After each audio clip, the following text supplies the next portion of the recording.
দুখীয়াসকল ৰাইজ আছে যিবিলাকে বেমাৰ আজাৰ হ'লে গোসাইগাঁৱতো যাব নোৱাৰে, কোকৰাঝাৰ চিভিল হস্পিটাললৈকেও আহিব নোৱাৰে, বঙাইগাঁও গুৱাহাটীৰ কথাটো বাদি দিয়ক, তেখেতসকলে চেৰপাংগুৰি মডেল হস্পিটালখনত চিকিৎসা ল'বৰ কাৰণে যথেষ্ট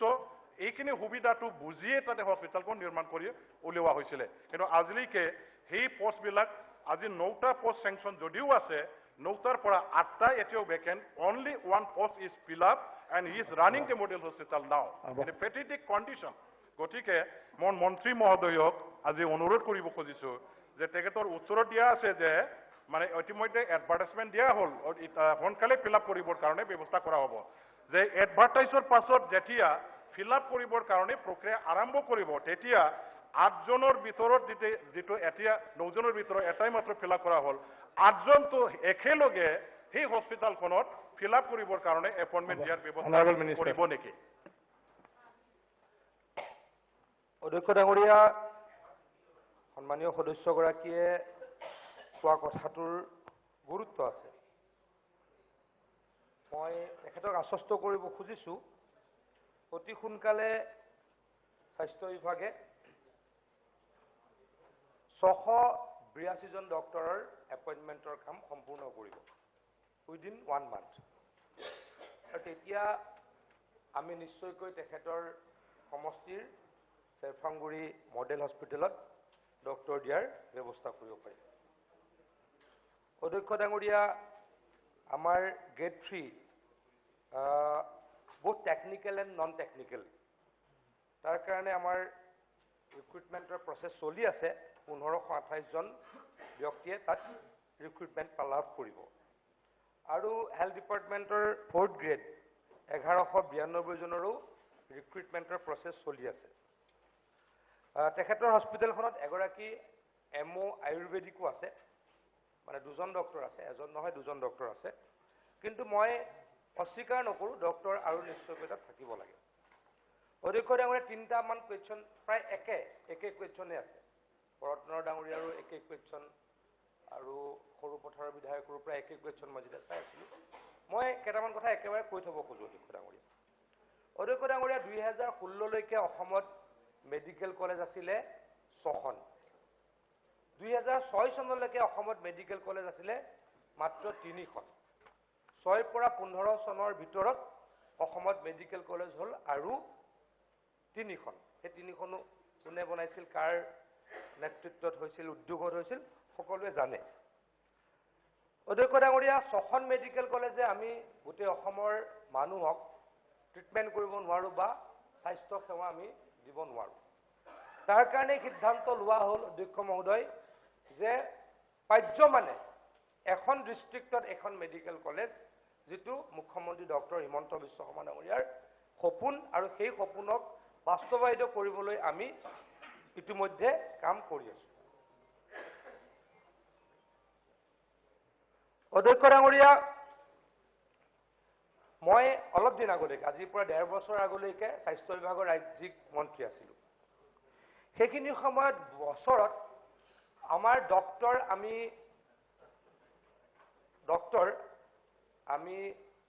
পঢ়ুৱাব পাৰিছিলোঁ বা চিট দিব পাৰিছিলোঁ বা আমি ডক্টৰ প্ৰডাক্ট কৰিব পাৰিছিলোঁ 726জন। এই ডক্টৰৰ সংখ্যাটো এতিয়া হৈছেগৈ অধ্যক্ষ ডাঙৰীয়া প্ৰায় 1150জন।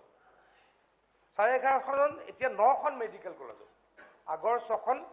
আৰু এতিয়া লখিমপুৰ আৰু Dhubri medical college, Diphu medical college আৰম্ভ হ'ল। এতিয়া আকৌ কৈছোঁ, আজিৰ পৰা 2 বছৰ আগলৈকে আছিলে 726জন, এতিয়া হৈছে 1150। এই মুহূৰ্তত মাননীয়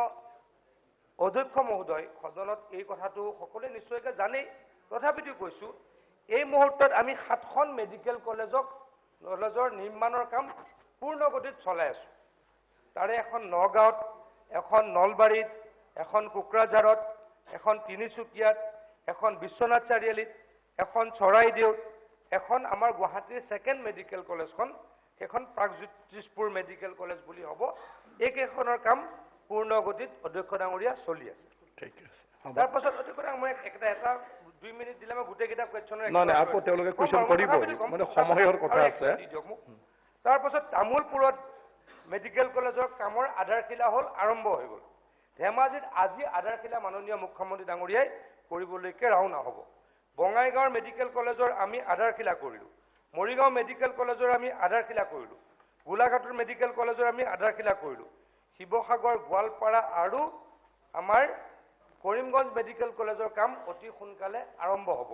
গতিকে অধ্যক্ষ ডাঙৰীয়া আমাৰ মেডিকেল কলেজৰ সংখ্যা হ'বগৈ আগৰ 6খন তাত 3খন 9খন 9 7 16খন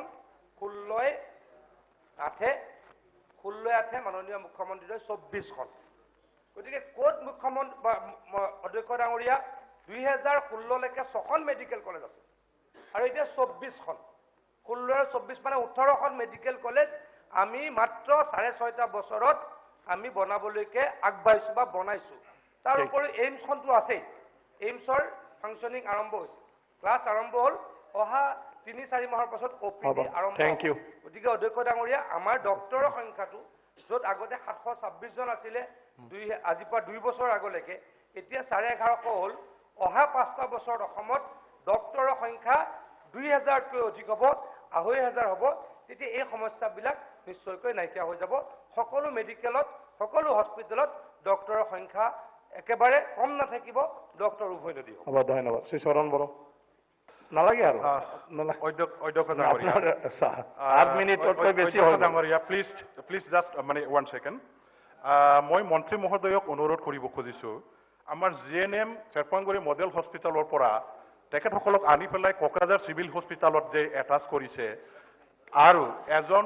এছিষ্টেণ্ট মেট্ৰন তেখেতকো চিভিল হস্পিটেলত এটাচ কৰিছে এই মানে তেখেতসকলক সোনকালে চেৰপাংগুৰি মডেল হস্পিটেলত ঘূৰাই দিলে আমি নতেই সুখী হ'ম আমি চিন্তা চৰ্চা কৰি আপোনাৰ কাম শ্ৰী চৰণ বড়ো নাই কমলক্ষ দে শ্ৰী চৰণ বড়ো মহোদয় মই মন্ত্ৰী ডাঙৰীয়াৰ পৰা এটা কথা জানিব বিচাৰিছোঁ কমলক্ষ দে প্লিজ কমলক্ষ দে নালাগে আৰে মইহে চলাই আছো হাউচখন কমলক্ষ দে বহুত মডেল হস্পিটেল আৰু বহুত PHC মানে পোষ্ট চেংচন নোহোৱাকে NHMৰ এজন বা ৰুৰেল পোষ্টিং এজন ডক্টৰ লৈ পেলাই চলাই থাকিবলগীয়া হৈছে মোৰ সমষ্টিত 2017 চনৰ পৰা মই এটা নিউ PHC চলাই আছো য'ত নাকি মাত্ৰ ৰুৰেল পোষ্টিঙৰ এজন ডক্টৰ তাৰপিছত এখন মডেল হস্পিটেল আছে মোৰ তাত একে কথা নহয় মই একে কথা সমস্যা নহয় মই সুধিব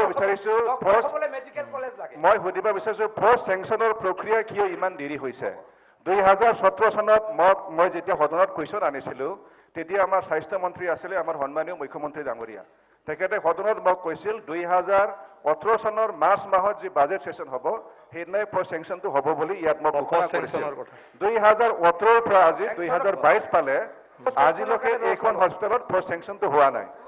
আৰু এটা দুখৰ বিষয় এই এটা মিটিঙত মই আমাৰ ডাইৰেক্টৰ ডাঙৰীয়াক পাইছিলোঁ তেখেতক মই সুধিলোঁ এই পোষ্ট চেংচন কিয় হোৱা নাই আজি 5 বছৰ হ'ল তেখেতে অৱগত নহয় বুলি কৈছে হ'ব অনাৰেবল মিনিষ্টাৰ বিষয়টো গুৰুত্বপূৰ্ণ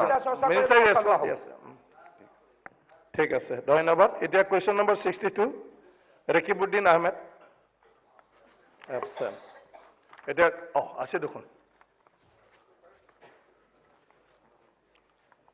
অধ্যক্ষ মহোদয় উত্তৰ সদনৰ মজিয়াত দিয়া হৈছে